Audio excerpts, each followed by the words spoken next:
आदमी को ये चार चीज़ें शेष नहीं छोड़नी चाहिए। दोस्तों, आज मैं आपके लिए बहुत ही अनमोल बातों का खजाना लेकर आया हूँ। यदि आपने इस खजाने को हासिल कर लिया तो ज़िंदगी में कभी दुखी होने का या रोने का, पछताने का अवसर नहीं आएगा। आपसे अनुरोध है कि वीडियो का एक एक शब्द बड़ा कीमती है और इसे बीच में ही छोड़ कर के ना जाएं। यदि हम किसी अच्छे विषय को बीच में ही छोड़ कर के चले जाते हैं तो समय आने पर वह ज्ञान हमारे काम नहीं आता, जिसे सुनकर हम विपत्ति से निकल सकते थे। जैसे अधूरे ज्ञान के कारण वीर अभिमन्यु चक्रव्यूह में फंसकर के मारा गया। मित्रों, जिस समय अभिमन्यु अपनी मां सुभद्रा की कोख में पल रहे थे, तब पार्थ अर्जुन ने एक दिन सुभद्रा को चक्रव्यूह वेदन की कथा सुनाई थी। उस कथा को सुभद्रा पूरी नहीं सुन सकी। 6 द्वार तोड़ने की कथा को सुनकर के वे सो गईं। नतीजा ये हुआ कि मां के उदर में पल रहे उस नन्हे शिशु को चक्रव्यूह के 6 द्वार तोड़ने का ही ज्ञान प्राप्त हुआ। इसलिए वह महाभारत के युद्ध में मारा गया। इसलिए मैं कहता हूँ कि या तो किसी चीज़ को सुनो ही नहीं, और यदि सुनो तो उसे अधूरा नहीं छोड़ना चाहिए। आज का हमारा वीडियो भी यही है कि किन चीज़ों को अधूरा या शेष नहीं छोड़ना चाहिए। दूसरी बात, किन लोगों का या किन चीज़ों का त्याग करके मनुष्य सुखी होता है। किन लोगों पर दया नहीं दिखानी चाहिए, किन लोगों पर विश्वास नहीं करना चाहिए, और कौन से लोग हमें धोखा देकर के नष्ट करना चाहते हैं। इन सभी प्रश्नों के जवाब आपको इस वीडियो में सुनने को मिलेंगे। तो आपसे निवेदन है कि अगर वीडियो अच्छा लगे तो वीडियो को लाइक और शेयर अवश्य करना। और जो दर्शक बंधु हमारे चैनल को पहली बार देख रहे हैं, वे चैनल को सब्सक्राइब कर लें, ताकि इस तरह की ज्ञानवर्धक वीडियो आपको भी देखने को मिलती रहें।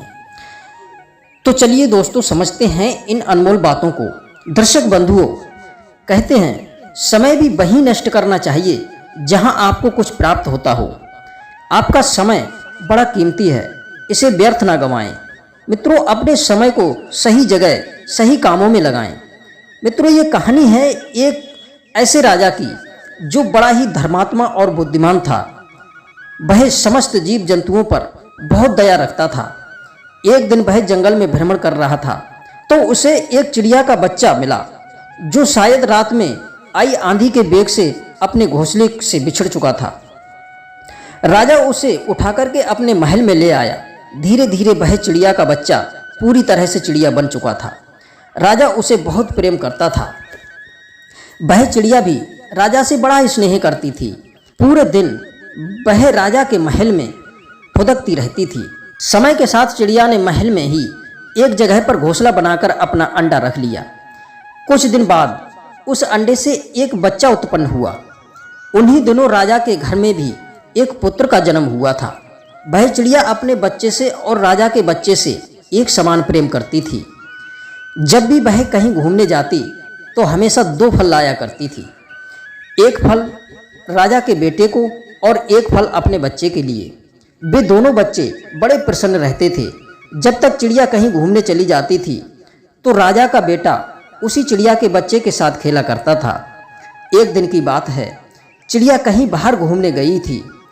राजा का बेटा उसी चिड़िया के बच्चे के साथ खेल रहा था। बच्चे की जो दाई माँ थी, वह बच्चे को चिड़िया के बच्चे के साथ खेलता छोड़कर किसी काम से कुछ देर के लिए चली गई। इतने में राजकुमार ने उस चिड़िया के बच्चे को अपने हाथों में पकड़ लिया। कसकर पकड़ने के कारण वो चिड़िया का बच्चा मर गया। जब दाई माँ आई तो उसने चिड़िया का बच्चा मरा हुआ देखा तो उसने यह खबर राजा को दी। सुनकर राजा को भी बड़ा दुख हुआ। सोचने लगा कि मैं इस चिड़िया को क्या जवाब दूंगा। राजा दौड़ा दौड़ा तुरंत उस चिड़िया के बच्चे के पास पहुंचा। उधर वह चिड़िया बड़ी प्रसन्न होती हुई 2 फल लेकर के अपने घोंसले के पास आई। वहां उसने देखा कि उसका बच्चा मरा पड़ा है। उसकी खुशी एकदम से गम में बदल गई। उसे यह बात समझते देर नहीं लगी कि उसके बच्चे को राजा के बच्चे ने ही मार डाला है। वह अपने बच्चे के गम में बहुत विलाप करने लगी। विलाप करती हुई वो राजा से कहने लगी, हे राजा, मैंने तेरे बच्चे के साथ कभी भेदभाव नहीं किया। जितना प्रेम मैं अपने बच्चे से करती थी, उतना ही प्रेम मैं तुम्हारे बच्चे से भी करती थी। फिर क्यों तेरे बच्चे ने मेरे बच्चे को मार डाला?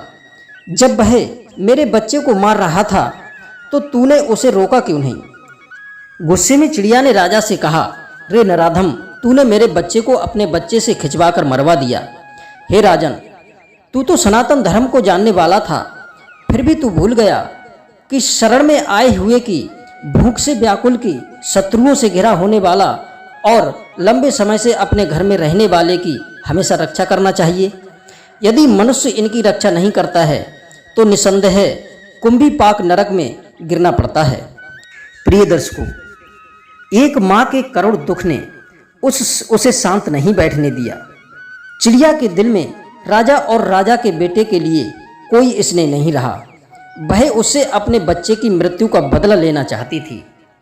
प्रिय बंधुओं, कहते हैं एक माँ की संतान को नष्ट करने वाला व्यक्ति, किसी के प्रेम में व्यवधान पहुंचाने वाला व्यक्ति और स्त्री को धोखा देने वाला व्यक्ति, ये तीनों भले ही कितने ही घनिष्ठ क्यों ना रहे हों, फिर भी उनके सबसे बड़े शत्रु होते हैं।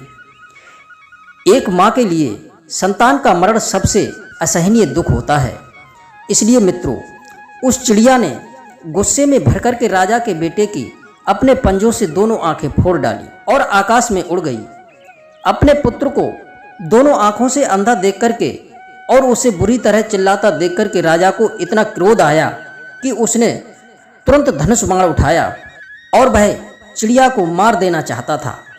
परंतु वह यह सोच करके अपने क्रोध को दबा गया कि मेरा पुत्र तो सिर्फ अंधा ही हुआ है, पर उसका बच्चा तो हमेशा हमेशा के लिए नष्ट हो गया। जिसका सर्वस्व छिन गया हो उसे मारने की क्या आवश्यकता है, वह तो वैसे भी मरा हुआ होता है।